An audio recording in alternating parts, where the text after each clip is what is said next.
Guys, it's Leah. Welcome back, or welcome if you are new, and welcome to my August wrap up from worst to best. August was a really interesting reading month for me. It was very slow, but equally I read really fun books. I read a lot of books for videos, and some of them haven't even been in the videos that are out yet. I have a video coming out in 2 days where I read so many of these books in them, so I'm going to reserve my thoughts as much as possible in this video, waiting for that one on Sunday. So keep your eyes peeled for that if you want to know my full-on thoughts for them. I did also end up having 3 5 stars in August, which most months I don't even get 1. So for that, I'm so happy and I'm so excited to talk to you about them. For the stats, I ended up reading 9 books in August, 5 of which were on my physical TBR, which is over half, so I'm happy with that. In terms of the genres that I read 3 thrillers, 1 of which was YA, 2 were adult. I read 1 horror book, 1 romance, 1 fantasy, 1 sci-fi, 1 contemporary fiction, and then 1 non-fiction. So we literally covered near enough every single genre this month. Getting straight into it, the worst book that I read in August was unfortunately this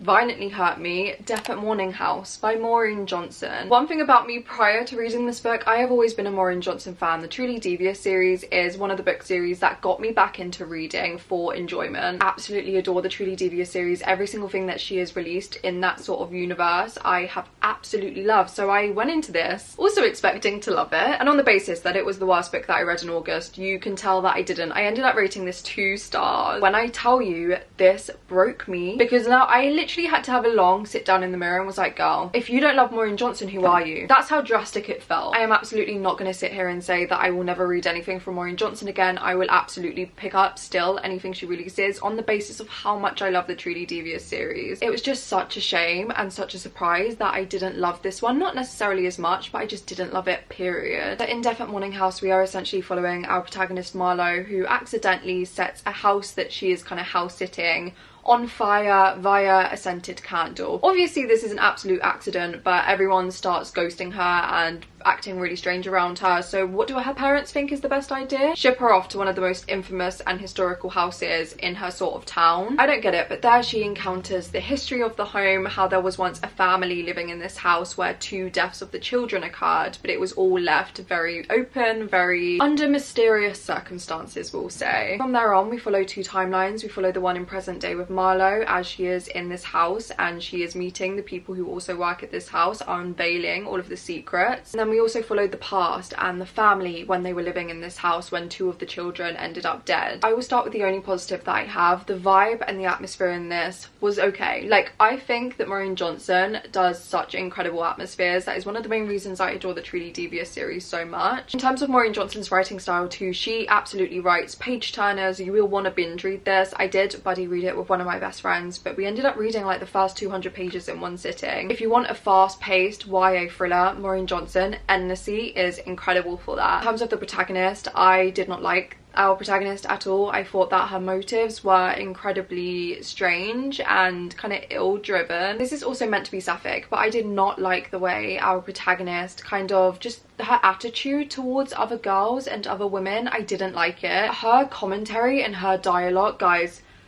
the dialogue in this was the most cringy thing I've read in so long. When she literally meets one of the guys at the house in the present day called Van, and he is introducing himself, he literally goes, "Van, like, get in there."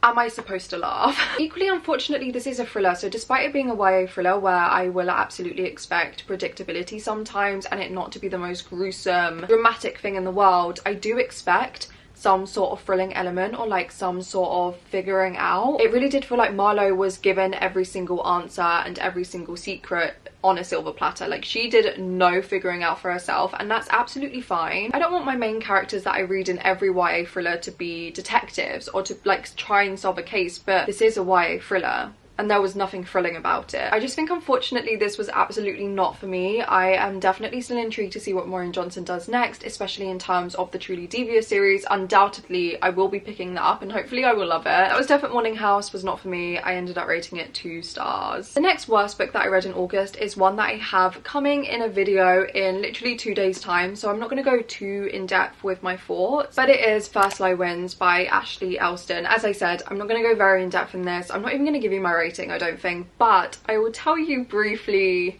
what I kind of thought. This is an adult thriller. This is one that I hadn't actually heard anybody talk about, but it was fun. I actually say this is the next worst book. From here on out, all of the books that I rated were at least 3 stars and above, so this book was not a bad book at all. It was so fun. I think if you are after a really addicting, a really fast-paced adult thriller, especially going into autumn at this time of year, this would be perfect. I absolutely loved the unreliable narrator in this. I love the atmosphere. I love the setting so much. I also really enjoyed the plot. I thought it was really thrilling. I was sat on the edge of my seat so many times throughout this entire book. I think what got me with this book is that I was really enjoying it, like very high star sort of feelings, and then the ending kind of let me down slightly. Not to spoil my next video, but I kind of saw the ending coming. You will kind of see what I mean more in depth in there, but yeah, it did unfortunately hinder my experience and my enjoyment for it overall. It was a fun thriller. I would recommend it, I think, if you are looking for a good one to get into autumn. Next we have Notes on an Execution by Dania Kafka. I read it in this video here, and this one I also really liked. This book kind of certified to me that I do absolutely love in crime fiction and thrillers is when we are following a case, especially if it's based on a true case like the way that Bright Young Women by Jessica Knoll is, and we are focusing mainly and solely on the women involved, whether that be the victims or the detectives or the families. I find that deeply fascinating. Definitely like when books of this has commentary on true crime and the effects that true crime has on people who consume it or have experienced it. I think that that conversation is deeply fascinating, and Notes on an Execution did that superbly. I did definitely expect to like this a lot more than I did. I think I ended up rating it 3.5 stars if I remember correctly. Part of me does put that down to the fact that I did listen to the audiobook and I didn't read it physically or like via my Kindle. I do think if I had read it physically I probably would have liked it more, but it is a book that I definitely would recommend, especially if you like books like Bright Young Women by Jessica Knoll or even Penance by Eliza Clark. If you love that sort of commentary, this is definitely one that I would recommend to you. I know the general consensus is that it is an incredible book, so lots of people love it. I would recommend it. Okay, next is another one that is also coming in a video very soon, and that is Murder Road by Simone St. James. This was my first ever Simone St. James. I've been really intrigued to read from them for years, and I'm very happy that now I finally have. This one specifically I had only seen a handful of people talking about, but based on everything else I've seen people recommend by this author, I know that everyone tends to love them. Murder Road is a horror book, but definitely one that kind of borderlines thriller. I know there are kind of discussions surrounding that, but I would classed it mainly as horror. In Murder Road we are following a couple who have very recently got married, and they are kind of heading towards their honeymoon when they make a wrong turn on a road, and as they are going through this road they see a girl who has been stabbed and she is kind of bleeding out, so obviously they take her in, they take her to the hospital, and things kind of unravel from there. I think this is a great one to go into knowing as little as possible, especially for this time of year too. It was so fun, so thrilling, not really scary for me, but it does take quite a lot for a book to genuinely scare me, but this was really fun. I really liked it. If anyone has read any other Simone St. James books, which ones would you recommend? Which one would you think I should go on to next? Because I definitely want to pick some up during autumn. I am very intrigued to read some more from them, but yeah, Murder Road you will see my full thoughts for in a vlog very soon. Next we are finally onto a book that I read physically, and it was on my physical TBR, and that was My Brilliant Friend by Elena Ferrante. I read this in the same video that I read Notes on an Execution for, where you guys chose books that you thought I was going to rate 5 stars. This one in that video was the instance where I genuinely also thought I was going to rate it 5 stars. Previous to this I'd only read one other Elena Ferrante, and that was The Lying Life of Adults. That one, if I can remember correctly, I think ended up being like a 3.5 star read for me. I did like it, but it wasn't anything groundbreaking. This one ended up being a 4-star read. I equally really loved this and enjoyed this, and equally found it really hard to get through. I feel like for this I kind of went into it with different expectations, or just higher expectations than it should have been. Equally, it was voted the #1 best book of the 21st century, so there was a lot of hype, there was a lot of expectation surrounding this book, and despite that I still really liked it, and I think because of that, in reflection, 4 stars is still really good. I know that a lot of people adore this series, and they say, and I've had so many people say to me, that it gets better, and I do kind of believe that, even though I haven't even read them yet. In this we are following Elena and Lila set in a really small village in Naples. We kind of follow them from their childhood, and this book ends when they're like teenagers sort of. And one of the main things that I absolutely adored from this book, and is what I took from it most, is the discussion and the commentary surrounding female friendships and relationships. The way that Elena Ferrante wrote these female friendships, literally from childhood all the way to teenagehood, was so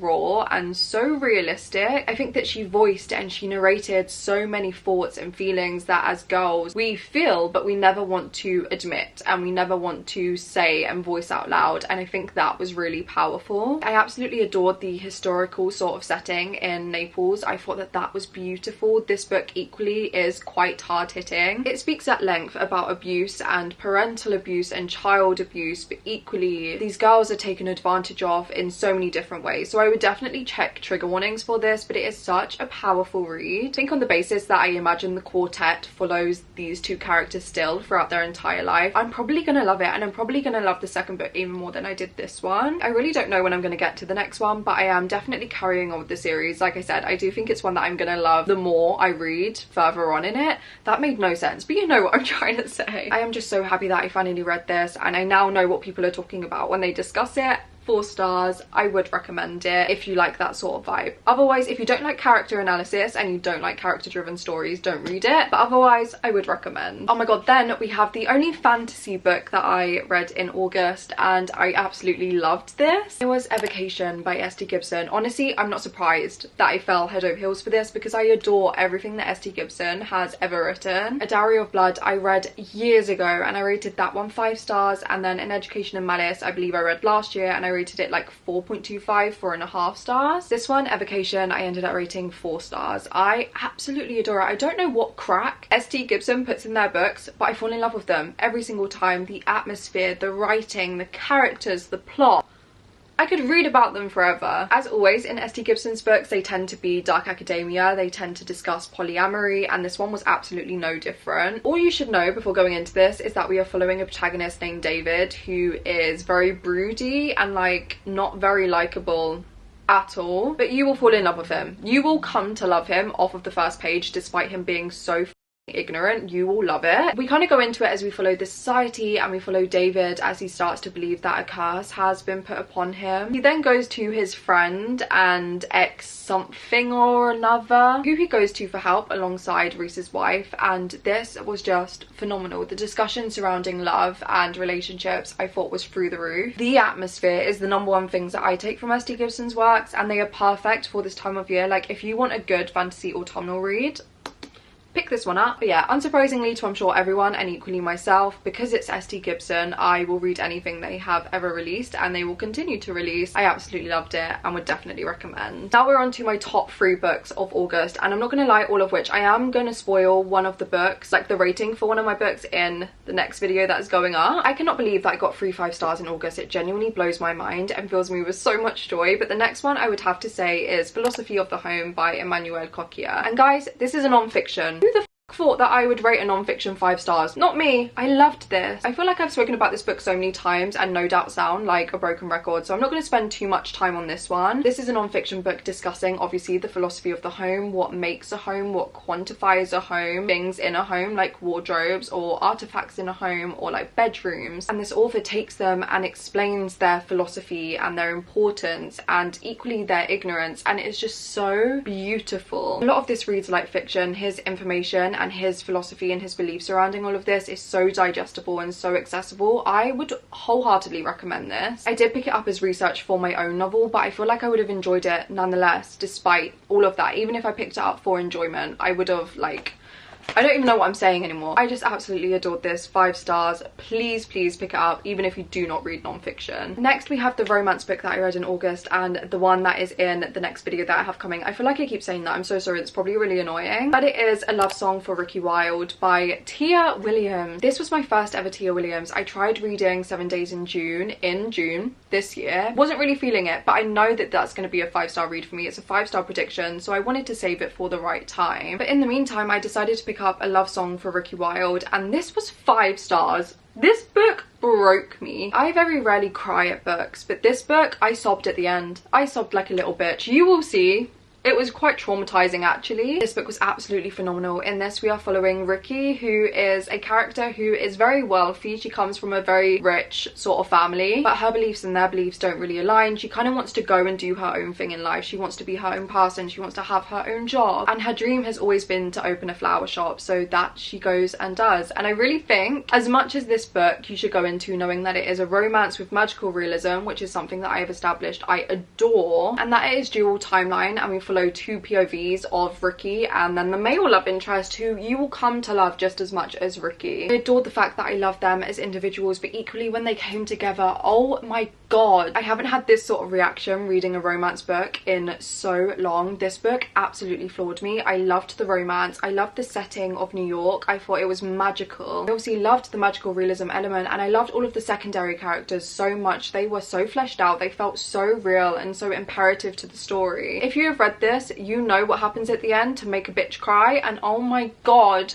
it ripped my heart out. I cannot recommend this book enough if you are after a romance book. Now, off of the back of this, I'm even more excited to read 7 Days in June. I was probably going to wait again until next June. I'm not doing that anymore. I'm definitely reading it as soon as I can. But yeah, I love Song for Ricky Wilde. You will see soon my reactions. This book was phenomenal. Please read it. A 5 out of 5 star romance for me. And then last but certainly not least, the best book that I read in August, of course, had to be This Is How You Lose the Time War by Amal El-Mota and Max Gladstone. I cannot believe how long this book took me to actually read. No, not took me to read, how long it took me to get to it. This was another one that I read in the video where you guys were recommending me books that you thought I was going to rate 5 stars. This one I did rate 5 stars. This is actually a 6 out of 5 star read for me. This is undoubtedly the best love story I have ever read in my entire life, and it is sci-fi, which I was not expecting. In this we are following Red and Blue, who are 2 time travelers. They are on opposing sides of a war and they start communicating through letters. This writing is undoubtedly some of the best writing I have ever read in my entire life, and I promise you, like, if you pick this up, will you know what is going on for the first 50 pages?